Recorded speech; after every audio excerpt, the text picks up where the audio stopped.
बुद्ध अपने मुक्ति के लिए प्रयास किए, हमें अपने मुक्ति के लिए प्रयास करना होगा।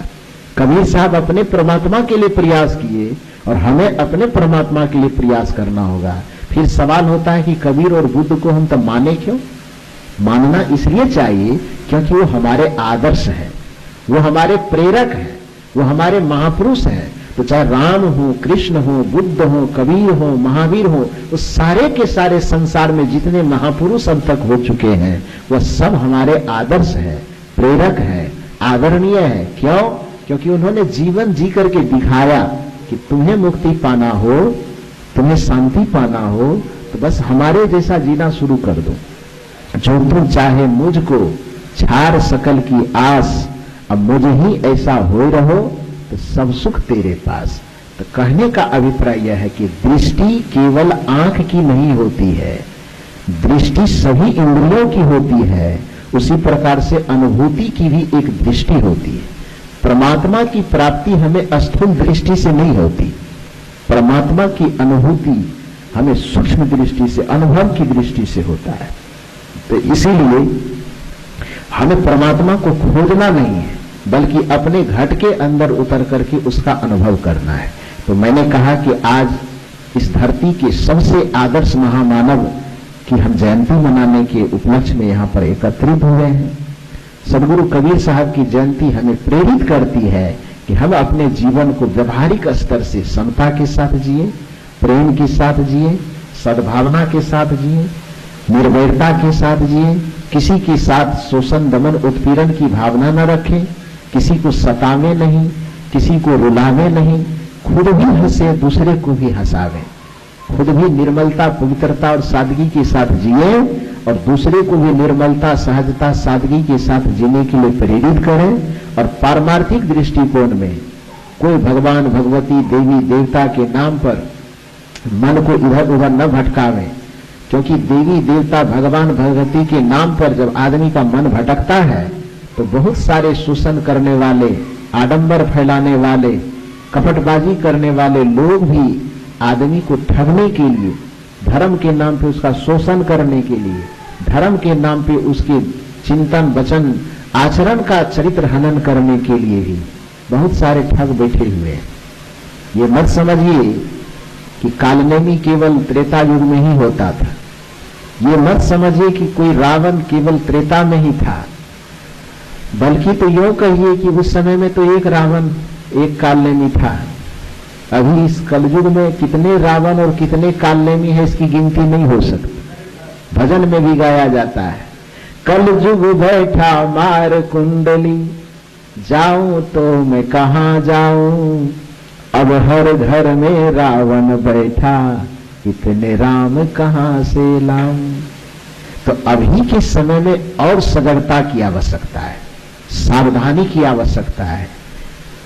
खास करके धर्म और भक्ति के मामले में भी सजग और सावधान रहने की आवश्यकता है। धन को ठगों से बचाना जितना आवश्यक नहीं है, धर्म, भक्ति और चरित्र को बचाना ठगों से उतना आवश्यक है। क्योंकि धन ठगने वाला क्या ठगेगा? बहुत से बहुत क्या ठगेगा? 10 रुपए, 1000, 1 लाख, 10 लाख ठग लेगा। ठग लिया, क्या बिगड़ जाएगा? कुछ नहीं बिगड़ेगा। क्योंकि समान लोग भी कहावत कहता, कुछ पैसे जब ले जाता कहता अच्छा धने ले गया, किस्मत थोड़े ले गया है, नहीं ले गया ना। यही बात ना बाबा भारती ने सिखाया था ना कि जब खड़ग सिंह ने उसका घोड़ा ठग लिया तो बाबा भारती रोके और हाथ जोड़ करके कहे सुनो, मैं तुमसे घोड़ा लौटाने के लिए नहीं कहूंगा, ले जाओ, लेकिन एक बात याद रखना कि जिस तरीका से तुमने मुझसे घोड़ा लिया है ये बात कभी किसी को बताना मत। खड़ग सिंह को बड़ा धक्का लग, बड़ा मतलब दिल को छुई बात कि भाई ये तो किसी का सामान कोई चोर चुराता है तो जिसका सामान चुराता वो हल्ला करता है, और ये हल्ला नहीं कर रहा है बल्कि ये भी बता रहा है कि बाद में भी कभी किसी के सामने चर्चा नहीं करना। तो खड़ग सिंह ने पूछा कि वैसे घोड़ा तो मैं नहीं दूंगा आपको, लेकिन ये बात जो आप बोले कि किसी को बताना मत, ये आपने क्यों कहा? तो बाबा भारती ने कहा कि वो इसलिए कहा क्योंकि जिस तरीका से तूने घोड़ा, एक गरीब लाचार बन करके, अपाहिज बन करके, मदद के नाम पर तू मुझसे घोड़ा लिया, अब बाद में तू ठग करके भाग गया, यदि तू अपनी एक कहानी मोच पिजा करके दुनिया को बताओगे तो आज के बाद कोई भी सबल सक्षम आदमी किसी गरीब लाचार विवश आदमी का मदद नहीं करेगा। तो तुम्हारे चलते जो असली में लाचार होगा, विवश होगा, गरीब होगा, दुखी होगा, पीड़ित होगा, उस आदमी की भी कोई मदद नहीं करेगा। इसलिए मैं तुमसे प्रार्थना करता हूं कि जो घोड़ा ले जा रहे तो ले जाओ, लेकिन ये घटना किस तरह से तुमने किया है, ये घटना कभी किसी को मत बताना, इससे मानवता की हत्या हो जाए। घोड़ा चुरा लिया, चुरा लो, एक घोड़ा के बदले 1000 घोड़ा आ जाएगा। हम लोगों को भी ठगा कम लोग है, लेकिन कभी किसी के सामने बोले न, कभी प्रतिकार भी नहीं। आज क्या है, जिसने ठगा उसको भी देखते हैं, और हम लोग क्या है, क्या हो गया, लुटा गया, बर्बाद हो गया, कुछ नहीं हुआ। ऐसा ऐसा बहाना बना के ठगा है, कभी बोलता नहीं, लेकिन प्रेरणा लीजिए, सीखना चाहिए। ये इस जगह, इस कमरे से जो बाहर ये खपड़ा वाला घर था ना, उसमें जो रहते थे तो समझ चुके नया नया थे, दुनियादारी की समझ उतनी ज्यादा नहीं थी, क्योंकि दुनिया की समझ केवल किताब के पन्नों से नहीं आता है। दुनिया की समझ जब आदमी दुनिया में जीता है, लोगों से मिलता है, धक्का खाता है, ठोकर खाता है, तब धीरे धीरे दुनिया की समझ आती है कि दुनिया कैसा होता है। तो वहां मैं बैठा था, बगल जो बाउंड्री के बगल वाली जमीन है वो जमीन बिक रही थी, वो जमीन आश्रम को खरीदना था।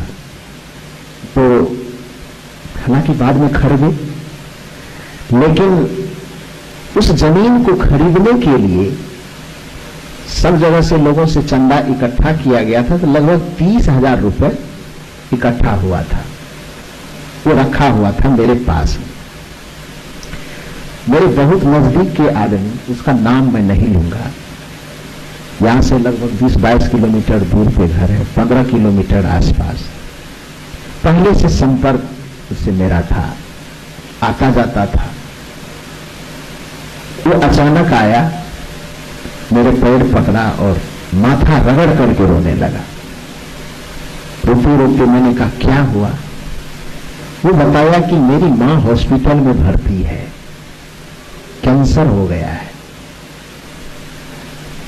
ऐसी स्थिति है कि मैंने मर जाएगी। डॉक्टर इलाज के लिए बताया है कि लगभग तत्काल जो है ना 1-2 लाख रुपए जमा कीजिए, फिर धीरे धीरे पैसा दीजिए, इलाज होगा। चूंकि उस आदमी को पहले से जानते थे तो स्वाभाविक है कि अपनों के दुख में तो आदमी स्वाभाविक दुखी हो जाता है। एक तो महात्मा, पर दुख द्रवहि सु संत पुनीता, और दूसरा कि वो पहचाना हुआ आदमी। तो रोते रोते रोते रोते मैंने कहा कि अच्छा ठीक है, जमीन भी बेच रहा हूं, बिकेगा, तुरंत पैसा कोई कहां से देगा, बड़ा मुश्किल है। उसकी बात को सुनते सुनते मैंने कहा, बोला जमीन का मैं ग्राहक लगा चुका हूं, 15-20 दिन उसमें तो लग ही जाएगा। मन ही मन में सोचने लगा कि मेरे पास पैसा है। वो कहा नहीं हमसे, लेकिन उसके आंसू को, उनके पीड़ा को देख करके मेरे मन में ये होने लगा कि जमीन तो अभी तुरंत ले नहीं रहे हैं, 1 महीना के बाद लेंगे, या पहले भी ले लेंगे तो जिससे लेंगे उसको कहेंगे कि 10-15 दिन, महीना दिन के बाद पैसा देंगे, कुछ पैसा लीजिए और बाद में देंगे, तो मेरी बात जमीन वाला मान जाएगा। तब तक बेचारा रो रहा है, इसकी मां मर जाएगी, ये पैसा मैं दे देता हूं। और उनसे मैंने पूछा कि यदि कुछ कहीं से मदद करवा दिया जाए आपको तो पैसा लगभग कितना दिन में आप दे सकते हैं? तो उन्होंने कहा 15 दिन काफी है। तो मैं अपने दिमाग में आइडिया, अब उसको बोल नहीं रहा हूं, सारी बात मेरे दिमाग में ही नाच रही है। तो मैं दिमाग में आइडिया लगाया कि ये 15 दिन कह रहा है, हम महीना दिन मान के चलते हैं, महीना दिन में पैसा देगा।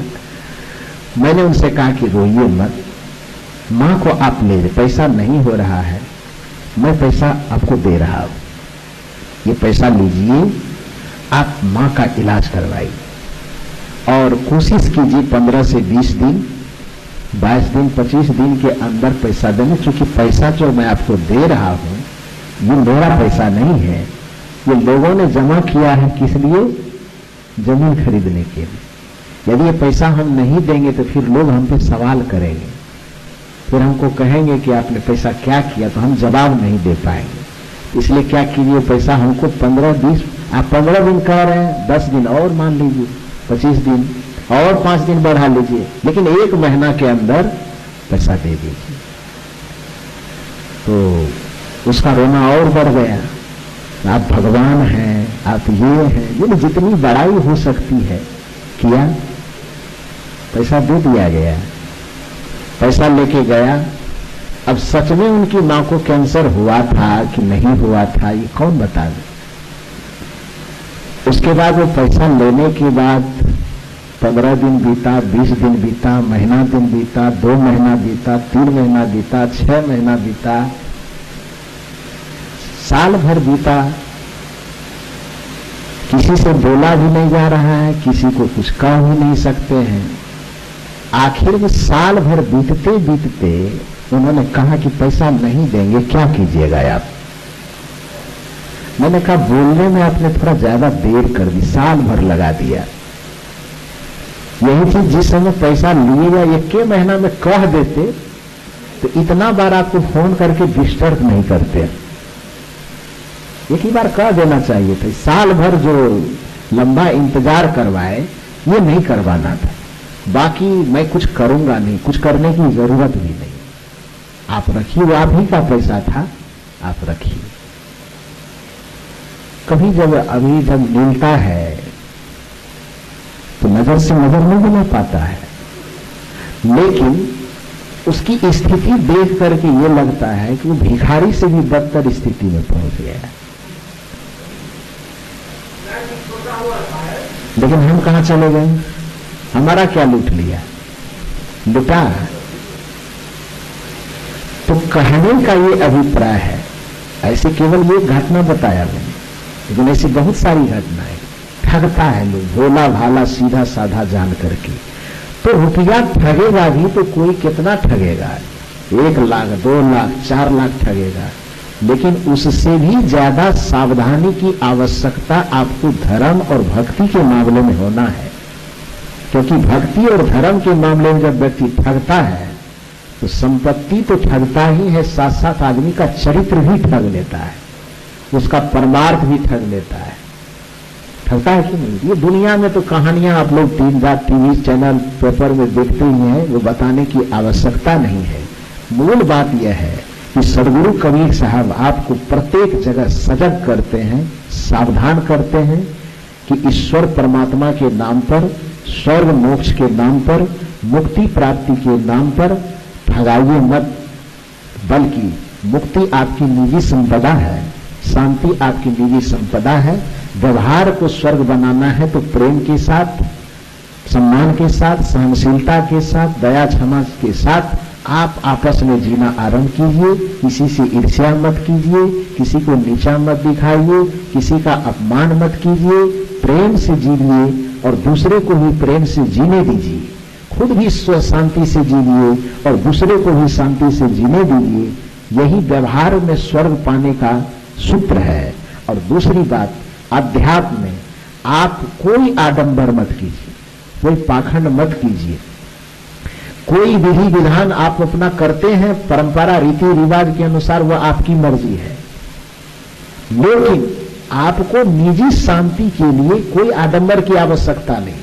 सहज शांत होकर के पैर हाथ धोइए, जहां है वहीं पर सुंदर आसनी बिछा करके, बिछावन बिछा करके बैठ जाइए और अपने अंदर में प्रवेश करने की कोशिश कीजिए। शून्य सहज मन सुमिरते प्रगट भई एक ज्योत, बलिहारी तही पुरुष की निरावलंब जो होत, सुमिरन सुरत लगाए कि मुक्ति कछु न बोल, अब बाहर के पट बंद कर अंदर के पट खोल। अब इसमें गुरु मार्गदर्शक है, मैंने कहा कि संसार के जितने महापुरुष हैं वो भगवान नहीं हैं, फिर भी वो भगवान है। ध्यान दीजिए मेरे शब्द पर, वो भगवान नहीं है। कोई भी व्यक्ति भगवान नहीं है, फिर भी वह व्यक्ति भगवान है। बात समझ में आई? क्यों? क्योंकि भगवान का जो वास्तविक स्वरूप है वो व्यक्ति नहीं होता, वो शक्ति होता है। फिर कबीर को हम भगवान क्यों माने? आप प्रश्न कर सकते हैं, राम को फिर हम भगवान क्यों कहें, श्री कृष्ण को भगवान क्यों कहें, बुद्ध को भगवान क्यों कहें, महावीर को भगवान क्यों कहें? हाँ, कह सकते हैं। क्यों कह सकते हैं?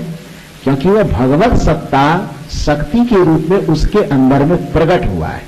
कबीर साहब ने कहा कि सब घट मेरो साइया सोनी सेज न कोई, लेकिन बलिहारी व सेज की जाघट प्रगट हो। जिस घट में वह परम तत्व प्रकट हो जाता है तो वह व्यक्ति भी परमात्मा के तरह ही आदरणीय हो जाता है। कबीर साहब इसलिए परमात्मा की तरह आदरणीय है क्योंकि कबीर साहब के हृदय में वह परमात्मा क्या हो गया है? प्रकट हो गया है। बुद्ध, महावीर, बाबा महर्षि ने ही, या दुनिया के जितने भी महापुरुष की गिनती कर सकते हैं, नाम किसी का ले न ले उससे कोई फर्क नहीं पड़ता है। अब तक में जितने भी महापुरुष हो गए, जिनके घट के अंदर वह परम चेतन, परम शक्ति स्वरूप परमात्मा प्रकट हो गया, वह व्यक्ति के रूप में भी परमात्मा की तरह आदरणीय है, सम्मानीय है। सभी महापुरुष का आदर सम्मान करते हुए सबसे केवल प्रेरणा लीजिए। और प्रेरणा लेने का ये मतलब नहीं कि बस उनकी मूर्ति या चित्र के सामने केवल अगरबत्ती दिखाई। वो महापुरुष अगरबत्ती दिखा करके नहीं बना है ना। कोई भी महापुरुष आज तक संसार में बने हैं तो कर्म करके बने हैं कि अगरबत्ती दिखा के बने हैं? कर्म न करके बने। कबीर कबीर बने, बुद्ध बुद्ध बने, महावीर महावीर बने तो केवल पूजा पाठ करने से नहीं बने। वो पवित्र आचरण करने से, ध्यान करने से, भजन करने से, सुमिरन करने से बने हैं। आप भी किसी के भी भक्त हैं, आप भी ज्यादा आडंबर में मत उलझिए। एकदम स्नान करके, या स्नान नहीं कर सकते तो पैर हाथ मुंह बढ़िया से धो करके प्रत्येक दिन सुबह शाम बस एक जगह पर एक आसन में स्थिर होकर के बैठ जाइए और अपने घट में जो शक्ति के रूप में परमात्मा विद्यमान है। ध्यान दीजिए मेरी शब्द पर, मैंने पहले कहा माइक दिखाई दे रहा है, लेकिन ये माइक में आवाज किस एनर्जी से निकल रही, वो एनर्जी हमको दिखाई नहीं दे रही है। बल्ब की रोशनी दिखाई दे रहा है, लेकिन वो रोशनी किस एनर्जी से निकल रही, वो एनर्जी हमको दिखाई नहीं दे रहा है। पंखा चल रहा है, ये पंखा का चलना हमें दिखाई दे रहा है, लेकिन पंखा किस एनर्जी से चल रही है वो हमें दिखाई नहीं देती है। उसी तरह से शरीर की सारी इंद्रियाएं संचालित हो रही है, लेकिन वह किस शक्ति से संचालित हो रही है वो शक्ति हमको दिखाई नहीं दे रही। लेकिन शक्ति है ना। अरे बिजली नहीं है, करंट नहीं है तो पंखा चल कैसे रहा है? करंट नहीं है तो ये माइक बोल कैसे रहा है? करंट नहीं है तो बल्ब जल कैसे रहा है? यदि आपको लगता है कि बिना करंट का वो जल सकता तो स्विच ऑफ करके देख लीजिए, या बिजली कट जाए तब क्या होगा? तो माइक धरा रहेगा, कोई काम का नहीं। बल्ब लगा रहेगा, कोई काम का नहीं। पंखा लटका रहेगा, कोई काम का नहीं। तो बेकाम की चीजों से भी काम करवाने की जो क्षमता है वो किसमें है? एनर्जी में है। उसी तरह से शरीर की सभी इंद्रियां अपने आप में तो बेकाम है। हाथ अपना काम कैसे करेगा? पैर अपना काम कैसे करेगा? यदि कर सकता तो आत्मा निकल जाती, तो फिर हाथ पैर सब चीज काम करना चाहिए। लेकिन आत्मा निकलने के बाद सब चीज बेकार पड़ा रहता है ना। तो जैसे बिजली के करंट से, बिजली के एनर्जी से बाहर का चीज, पंखा, बिजली, बल्ब, ये सब संचालित होता है, उसी तरह से हमारे भी शरीर में चेतना की एक ऊर्जा, एक एनर्जी काम करती है। उसी चेतना की शक्ति की, उसी चेतना की शक्ति के परम आधार को हम परमात्मा कहते हैं। उस परमात्मा की अनुभूति हमें बाहर में नहीं होगी। परमात्मा की अनुभूति कहाँ होगी? प्रत्येक व्यक्ति के हृदय के अंदर। और हृदय के अंदर उसका अनुभव करने के लिए कोई आडंबर की आवश्यकता नहीं है।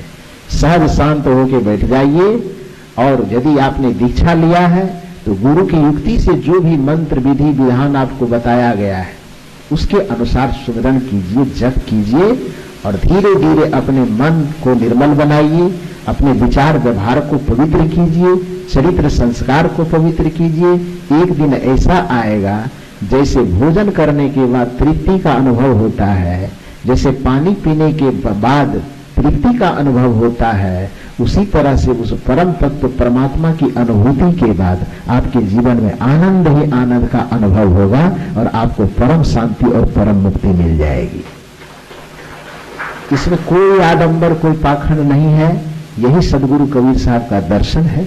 मैंने आपसे निवेदन किया कि आज सदगुरु कबीर साहब की जयंती के अवसर पर हम एक ऐसे आदर्श महापुरुष का स्मरण कर रहे हैं जो लौकिक दुनिया दृष्टि से भी आदर्श है और पारलौकिक दृष्टिकोण से भी आदर्श है। लौकिक दृष्टिकोण से आदर इसलिए है क्योंकि लौकिकता में भी उन्होंने कोई आडंबर पाखंड की बात नहीं की, और पारलौकिक दृष्टिकोण से भी आदर्श इसलिए है क्योंकि यहां पर भी कोई पाखंड, कोई आडंबर की बात उन्होंने नहीं की। लौकिक जीवन में स्वर्ग शांति को पाना है तो जीवन को प्रेममय बना लीजिए, और पारलौकिक दृष्टिकोण से परम तत्व को पाना है तो सद्गुरु संत के शरण में आकर अपने मन बुद्धि चेतना को संसार के प्राणी पदार्थों से अनासक्त करके और फिर उस परम तत्व की अनुभूति की यात्रा में गुरु युक्ति के माध्यम से चलना शुरू कीजिए। गुरु युक्ति के माध्यम से भजन करना शुरू कीजिए, गुरु युक्ति के माध्यम से भक्ति करना शुरू कीजिए,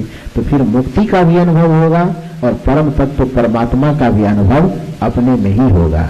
यही कबीर साहब का दर्शन है, और इस दर्शन को जानने के लिए कबीर साहब के जीवन को हमें समझना होगा। और जीवन तो वैसे समझ ही रहे संतों के जीवन को, लेकिन आज उन संतों में जो सम्राट कहलाते हैं सदगुरु कबीर साहब, उनकी जयंती के पावन बेला है, तो स्वाभाविक है कि आज उनके जीवन दर्शन की चर्चा होगी। तो थोड़ी देर मैंने सदगुरु कबीर साहब के जीवन पर और दर्शन पर थोड़ी सी चर्चा की। अभी फिलहाल सब लोगों को जलपान वगैरह भी करना है, फिर झंडोत्तोलन वगैरह करना है, तो इसलिए वाणी को यहीं पर